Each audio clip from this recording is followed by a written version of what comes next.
một con ngỗng trời để bảo vệ vợ mình, đã tự biến mình thành một bức tượng. Ngỗng mẹ bị đóng băng dưới lớp băng, ngỗng bố mang theo vài con non mới nở không lâu, tuyệt vọng bảo vệ bên cạnh vợ, một tảng băng vô cảm, nhưng lại đem đôi ngỗng vĩnh viễn tách ra. Khi người ta phát hiện ra nó đã canh chừng ở đây rất nhiều ngày. Loài chim này có tên là ngỗng Ai Cập, biểu tượng của tình yêu, cả đời chỉ có một người bạn đời, không bao giờ từ bỏ nửa kia của mình. Nhưng giờ phút này ngỗng bố lại vô cùng bất lực, chỉ có thể yên lặng ở bên cạnh ngỗng mẹ. Nhưng nếu ngỗng bố tiếp tục như thế, nó và con của nó, tất cả sẽ bị đóng băng. Ông chú trên bờ bị cảnh tượng này làm cho cảm động sâu sắc. Ông ấy không thể kìm nén nội tâm kích động, quyết định lập tức đi cứu nó. Ông ấy cố gắng giải cứu gia đình ngỗng. Tuy nhiên, mặt băng không thể chịu được trọng lượng của ông. Vì vậy, ông ấy vội vã chạy về cây cầu, nghiên cứu cẩn thận phương pháp giải cứu.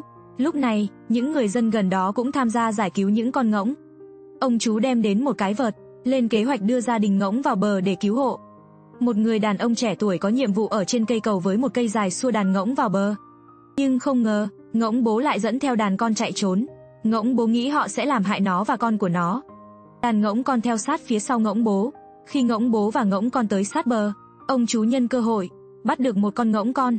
Lúc này ngỗng bố cố gắng qua cứu ngỗng con, nhưng đã quá muộn. Giải cứu được một con ngỗng con, ông chú hôn nó một cái, sau đó đem nó đặt vào trong áo của mình. Nhưng hành động này đã khiến ngỗng bố sợ hãi. Nó đem theo đàn con, trốn dưới cầu. Với sự hợp tác của những người dân gần đó, con ngỗng con thứ hai cũng được giải cứu thành công. Ngỗng bố không biết phải làm gì lúc này, chỉ biết dẫn đàn con trốn xuống gầm cầu. Ông chú đành phải chạy về cây cầu, đập cây vợt xuống phía gầm cầu. Ngỗng bố sợ hãi dẫn 3 con ngỗng con còn lại chạy về phía ngỗng mẹ đang bị đóng băng. Rất nhanh sau đó, một con ngỗng con khác cũng được giải cứu. Điều này càng khiến cho ngỗng bố lo lắng. Nó nhanh chóng chạy về phía ông chú. Người đàn ông nhanh chóng đem ngỗng con đặt vào trong áo. Ngỗng bố lo lắng chạy lên bờ. Người đàn ông dường như quên mất sự mệt mỏi, lại cứu được một con ngỗng con khác. Khi con ngỗng con cuối cùng được giải cứu, người đàn ông lớn tiếng reo hò. Mọi người cũng vỗ tay cổ vũ cho người đàn ông tốt bụng. Với nỗ lực chung của tất cả mọi người, cuối cùng tất cả 6 con được cứu sống. Nhìn những đứa bé trong vòng tay, ông chú cũng thoải mái nở nụ cười. Lúc này, chỉ còn lại bóng dáng cô độc của ngỗng bố trên mặt băng. Nó ở bên cạnh vợ không chịu rời đi nửa bước. Điều này gây khó khăn lớn cho việc cứu hộ. Nhưng chờ đến khi màn đêm buông xuống, ngỗng bố vẫn chỉ một mực bảo vệ bên cạnh vợ nó. Người đàn ông chỉ đành đưa ngỗng con ra phía bờ sông. Khi ngỗng bố nghe thấy tiếng con mình, lập tức bay về phía bờ, sau đó đối đầu kịch liệt với ông chú, cố gắng cứu con mình. Ông chú vội ném lưới đánh cá ra, kết quả lại bị nó khéo léo né tránh. Nhưng ông ấy không vì thế mà bỏ cuộc, cho ngỗng bố đến gần đàn con. Ông ấy nhân cơ hội ném lưới lần nữa. Nếu không có gì bất ngờ xảy ra, lần này sẽ bắt được ngỗng bố. Cuộc giải cứu cuối cùng đã kết thúc hoàn hảo. Ngỗng bố cũng được giải cứu thành công. Người đàn ông vui vẻ giơ ngón cái lên. Người dân trên cầu cũng vẫy tay chúc mừng ông chú. Sau đó ông chú đưa cả gia đình ngỗng lên xe. Ngỗng bố lặng lẽ nằm trong vòng tay ông chú trên con đường trở về nhà. Sau khi về đến nhà, ông ấy đưa ngỗng con vào phòng tắm, sau đó cũng ôm ngỗng bố qua. Gia đình ngỗng được đoàn tụ một lần nữa. Tuy nhiên, mọi thứ không đơn giản như bạn nghĩ. Ông ấy đã chuẩn bị nước nóng cho gia đình ngỗng và chuẩn bị cho chúng một bữa tối ngon lành. Ngỗng con đã ăn rất vui vẻ, nhưng ngỗng bố lại không ăn lấy một miếng. Để giữ cho đàn ngỗng không bị lạnh, ông ấy còn tự tay làm một cái máy sưởi ấm cho mấy đứa nhỏ này. Cho đến ngày hôm sau, ngỗng bố vẫn không chịu ăn, mà cứ nhìn chằm chằm ra ngoài cửa sổ. Ông ấy biết đó là nỗi nhớ về ngỗng mẹ. Chiều hôm đó, khi ông ấy đang chuẩn bị chuyển đàn ngỗng ra ngoài, ngỗng bố đã nhân cơ hội bay mất. Người đàn ông nhìn hình ảnh ngỗng bố bay đi, chỉ biết thở dài. Lần này ông ấy không đi bắt ngỗng bố nữa, bởi vì ông ấy biết đó là nguyện vọng của ngỗng bố. Vài ngày sau đó, người ta tìm thấy một con ngỗng đóng băng đứng trên băng. Nó luôn bảo vệ canh chừng vợ bên dưới mặt băng. Có lẽ đó là tình yêu không bao giờ dừng lại. Hỏi thế gian tình là gì? Tôi nghĩ điều này đáng để mọi người suy nghĩ. Và cuối cùng tôi hy vọng mọi người sẽ sớm tìm được tình yêu của mình. Con sóc nhỏ dự trữ thức ăn cho mùa đông, lại bị lấy đi hết. Nó lo lắng quanh quẩn trên cành cây. Chẳng lẽ thức ăn giấu trong hốc cây lại có thể không cánh mà bay? Không thể tin được, nó kiểm tra lại mấy lần. Tại sao thức ăn mà nó giấu lại mất hết rồi? Nó thực sự không dám tin chuyện này. Cũng không biết kẻ độc ác nào lại ăn trộm hết thức ăn dự trữ cho mùa đông của sóc nhỏ. Con sóc nhỏ không cam lòng, tìm kiếm lại rất nhiều lần, cuối cùng ủy khuất dựa vào cành cây, suýt nữa khóc òa lên. Trong cái lạnh này, nếu không có thức ăn dự trữ, nó không thể sống sót được. Con sóc càng nghĩ càng đau lòng, cứ ngây ngốc như vậy rất lâu. Một lúc sau nó lại trở về trước cửa hang. Con sóc đáng thương chắp hai tay lại, nhìn chằm chằm vào cái hang trống rỗng, giống như đang cầu nguyện cho phép màu xảy ra.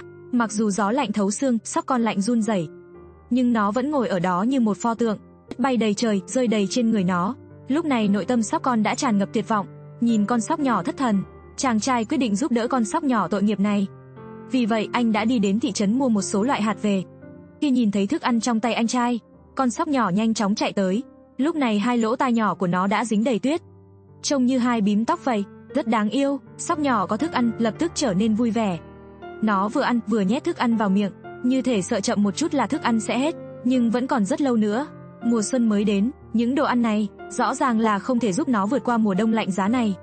Kể từ đó, chàng trai cứ cách vài ngày lại mang đồ ăn đến thăm nó. Với bài học từ lần cuối cùng bị đánh cắp thức ăn, chú sóc thông minh cuối cùng cũng học được cách tránh để mất đồ ăn lần nữa. Nó giấu thức ăn chàng trai mang đến trong tuyết. Đầu tiên là đào một cái lỗ trên tuyết, sau đó dùng hai móng vuốt nhỏ để giấu quả xôi. Mỗi một quả xôi là một cái lỗ. Tôi thực sự lo lắng nó sẽ khóc nếu sau này không tìm thấy chúng. Nhưng có vẻ nó cũng hiểu, không thể bỏ hết trứng vào một cái giỏ. Nó giấu một phần dưới tuyết, phần còn lại thì giấu trong hốc cây, để tránh bị kẻ khác đánh cắp. Nó còn liên tục vận chuyển cành cây vào trong hốc cây, hình như đang xây nhà kho. Có vẻ là một dự án không nhỏ, nhưng có vẻ như con sóc nhỏ đã quyết định rồi. Nó đi tới đi lui hết lần này đến lần khác. Mỗi lần chàng trai đến, đều thấy nó đang làm việc rất chăm chỉ. Theo thời gian, giữa họ cũng nảy sinh tình cảm sâu sắc. Mỗi khi thấy chàng trai, con sóc lại vui vẻ lắc lư cái đuôi nhỏ, sau đó chạy đến thưởng thức bữa ăn ngon. Chàng trai là chỗ dựa vững chắc, sóc con mỗi ngày đều có thể ăn no nê quả xôi.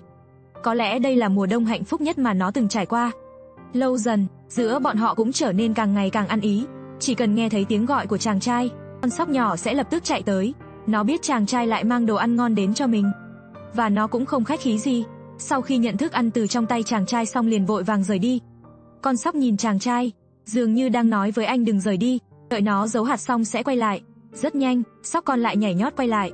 Thì ra mỗi lần chàng trai mang thức ăn đến cho nó, con sóc sẽ giấu một phần đi trước. Dù sao thì, sóc bẩm sinh đã nhát gan, không dễ mà tiếp cận với con người. Nhưng tên nhóc này lại dám cướp thức ăn từ trong tay chàng trai. Xem ra nó đã hoàn toàn buông lỏng cảnh giác. Đông qua xuân đến, rất nhanh thời tiết đã ấm lên. Dưới sự giúp đỡ của chàng trai, nó thuận lợi sống sót qua mùa đông dài. Mỗi lần chàng trai lên núi, sóc nhỏ đều chạy như bay về phía chàng trai. Đầu tiên là đập tay với chàng trai để bày tỏ sự chào đón, sau đó vui vẻ chạy vòng quanh chàng trai, nhìn xem lần này chàng trai lại mang gì ngon đến cho nó. Bây giờ sóc con càng ngày càng to gan, thậm chí còn chủ động chui vào ba lô tìm thức ăn. Hãy nhìn kỹ thuật khéo léo này, thoạt nhìn đã biết là một tên trộm, nhưng nó vẫn giữ thói quen trước kia, luôn cất một phần thức ăn trước. Có lẽ là cái bóng tâm lý từ lần bị mất trộm trước. Khi thời tiết ấm lên, chú sóc con cũng cần phải tự tìm thức ăn, để nó có thể vượt qua mùa đông sắp tới. Đôi khi tình cảm của những con vật nhỏ chỉ đơn giản như vậy. Ngay cả giữa các loài khác nhau, chúng ta vẫn có thể cảm nhận được lòng tốt của nhau. Nhưng rốt cuộc kẻ nào đã trộm thức ăn của sóc nhỏ? Con hải cẩu này sắp sinh con, nó điên cuồng cắn vào tảng băng, nhưng không phải vì đau đớn, mà là để làm chậm lại thời gian đóng băng của nước biển. Nó biết nó sắp sinh rồi, nên phải chuẩn bị thật kỹ càng. Lúc này cái hố đã được mở ra đủ lớn, nó lết thân thể nặng nề của mình lên khỏi mặt nước. Mặc dù bây giờ đã đến mùa xuân, nhưng nhiệt độ vẫn thấp tới âm 40 độ C, mặt băng vô tận là nơi tốt nhất để nó trú ẩn và cho con bú. Hải cẩu mẹ vặn vẹo cơ thể trong đau đớn, hải cẩu con từ trong thân thể ấm áp rơi xuống mặt băng.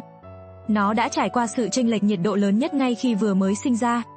Hải cẩu con vừa rồi còn đang ngủ trong bụng mẹ ấm áp, bây giờ đã lạnh đến run rẩy. Điều tồi tệ là hải cẩu con không biết bơi trong 10 ngày đầu tiên. Nếu nó có thể xuống nước thì sẽ ấm hơn nhiều. Con hải cẩu nhỏ rúc vào mẹ, có vẻ như nó có thể vượt qua 10 ngày khó khăn này theo cách này. Nhưng điều chúng không ngờ tới là một thử thách lớn hơn đang đến với chúng. Cách đó không xa, bầu trời đã tối sầm lại, kèm theo những cơn gió lạnh gào thét. Một trận bão tuyết lớn đang đến gần. Hải cẩu mẹ đứng dậy, cố gắng chắn cho hải cẩu con chống lại bão tuyết. Ngay cả khi gió lạnh cóng, nó cũng không hề lung lay. Vài ngày trôi qua, cơn bão tuyết vẫn chưa kết thúc. Cơ thể chúng đã bị phủ một lớp băng dày. Lúc này hải cẩu mẹ đã đạt đến giới hạn. Hải cẩu mẹ vừa sinh con vốn đã rất yếu, lại mấy ngày chưa được ăn gì. Cùng với cơn bão tuyết tàn bạo này, hải cẩu mẹ phải đưa ra lựa chọn. Thân thể yếu ớt của nó thúc giục nó chậm rãi bò về phía miệng hố. Đây chính là hiện thực. Không ai biết khi nào bão tuyết sẽ kết thúc. Hải cẩu con nhìn theo bóng dáng của mẹ rời đi và hét lên. Nó phải một mình đối mặt với thử thách này. Cơ thể đông cứng của nó trông thật gầy yếu trên mặt băng. Hiện tại nó chỉ có thể mong chờ bão tuyết nhanh chóng dừng lại. Liệu nó có thể sống sót không? Mặt trời cuối cùng cũng ló dạng. Thế giới dường như sống lại từ giây phút này. Hải cẩu mẹ cũng thò đầu từ dưới biển lên, không ngừng tìm kiếm con của nó. Nó tuyệt vọng gào thét, hy vọng sẽ được đáp lại. Liệu con nó còn sống không? Nếu có phép màu trên thế giới, thì chính là để chỉ thời khắc này. Hải cẩu mẹ nghe thấy một tiếng kêu yếu ớt, nước mắt lập tức lăn dài. Con nó vẫn còn sống. Hải cẩu con nghe tiếng mẹ gọi, ra sức bò qua. Hải cẩu con đã sống sót qua 10 ngày, có thể theo mẹ bơi xuống nước. Từ nay về sau, hải cẩu con không còn phải lo lắng về bão tuyết nữa. Hải cẩu mẹ ra hiệu cho hải cẩu con bò xuống nước. Con hải cẩu cũng dũng cảm nhảy xuống. Chúng cùng nhau vui đùa trong nước. Tập hôm nay đến đây là kết thúc. Hẹn gặp lại trong tập tiếp theo.